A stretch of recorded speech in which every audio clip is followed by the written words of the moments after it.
Well, hey guys, welcome back to the channel. Today is going to be a little bit different of a video. So today is our first day in a new journey for our family. My wife Clarissa, which you've met her here in this channel before, is about 26 weeks pregnant. And about a month ago, in one of our normal ultrasounds that we get, found out that she has a heart condition that's pretty bad, but is totally fixable. It just has varying levels of badness, basically. It's something called an atrioventricular septal defect. Basically, two of your valves converge into one because there's a hole in your heart, but it's totally fixable. They can go in there with surgery after birth and fix it. It depends on how bad it is. If it's balanced, like the heart is working like it should, or if it's unbalanced because the heart is growing improperly. But nothing crazy. Maybe surgery the week of birth, maybe surgery within the first 6 months. Nothing crazy. And I had a lot of friends who are super helpful. So thanks a lot, Mallory and Eric, for your encouragement. But what we actually found out is that it's something called, it used to be called an AV canal, or there's another name for it. I can't remember what it is off the top of my head. Basically, it is indicative of some genetic issues with the kiddo.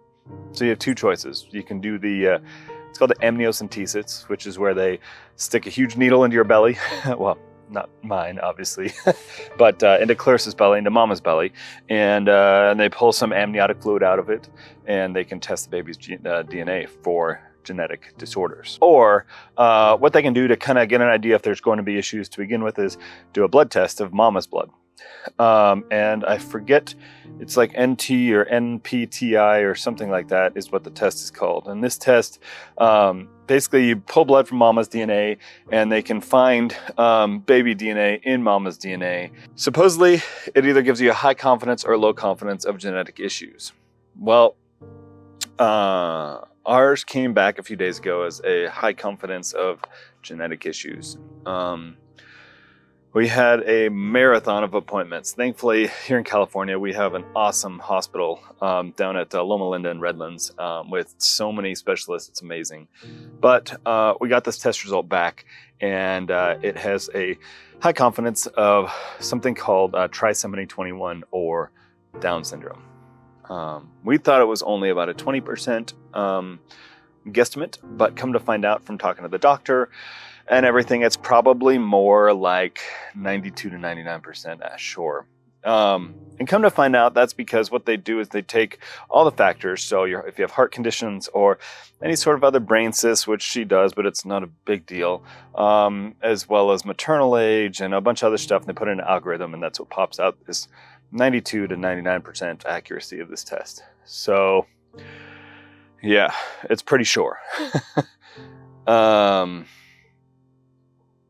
Yeah, we're going to get the amnio still, I think. And that's just to tell us exactly what kind of condition she has, and so how it'll affect her in her future life. So I tell this, and I'm making these videos specifically leading up to her birth and afterwards, to try and encourage you guys. If you're concerned about having a kid with Downs, if you have one and you're looking for answers or validations to your thoughts, or fears or anxieties, hopefully we can be that for you. And also gives me a chance to talk through my thoughts, because that's huge.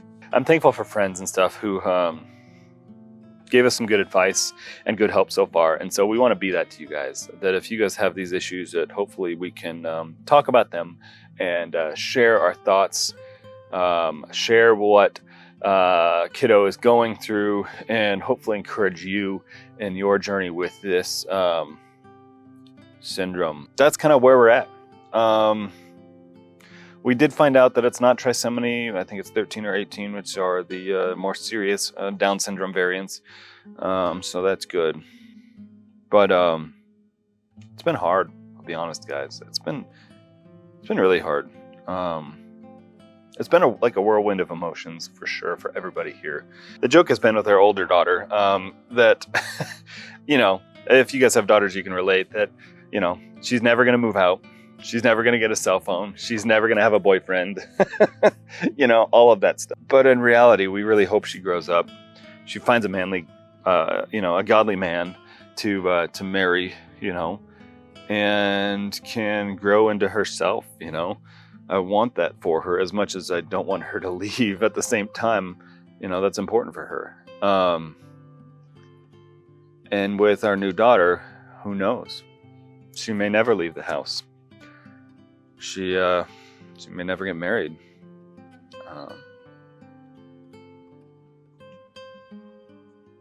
I don't know. There's a lot of emotions, and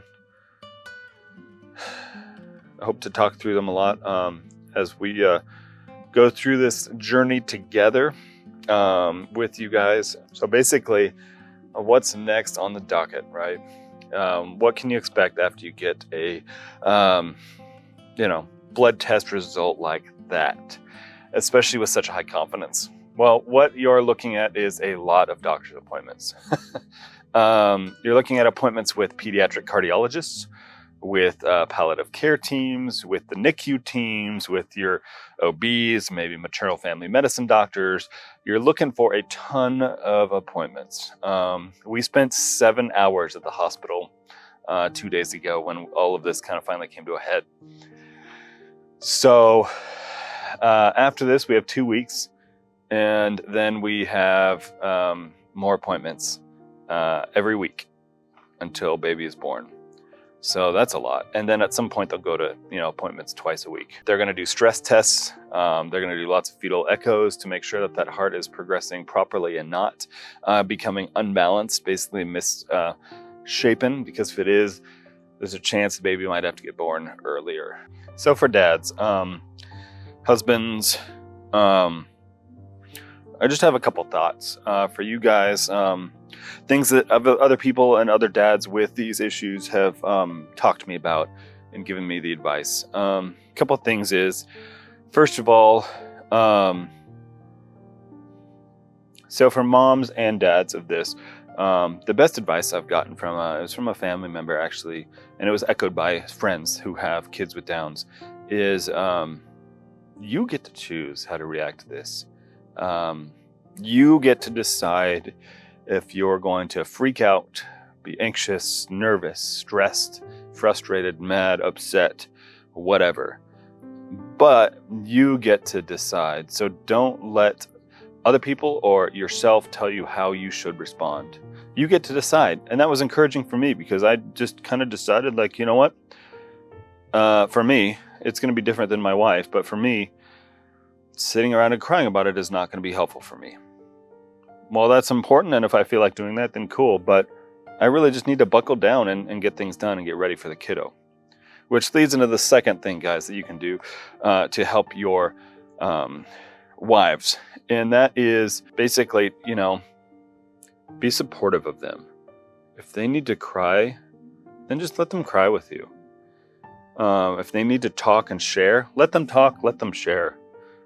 The best thing you can do is just be a sounding board for your spouse right now. I can't imagine what it's like to, be pregnant and have to go through all this with a baby inside of me. It's difficult enough with just my spouse having it. But that's one thing. And two, what I'd encourage you to do, which I'm just starting to, but friends encourage me to do it, is to find as many resources as you can. We have a lot of good resources here in Southern California through Loma Linda with the Inland Empire, something or other group. I can't remember, forgive me.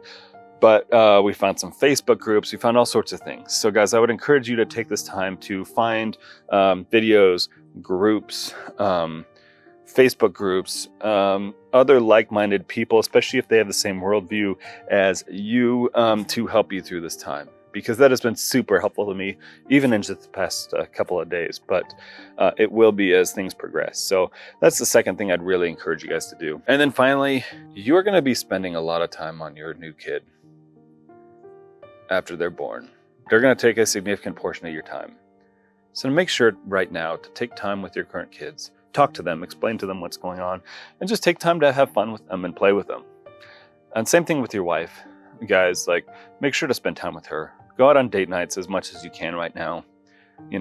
Enjoy that time. Not that it's going to get worse once your kid is born, but you're going to be busy. We already have 2 kids. We're busy enough, but things will just be different. So make sure you take that time right now. So next on the docket for us, we're going to continue to do research, talk to a bunch of these groups, We got to schedule the amnio.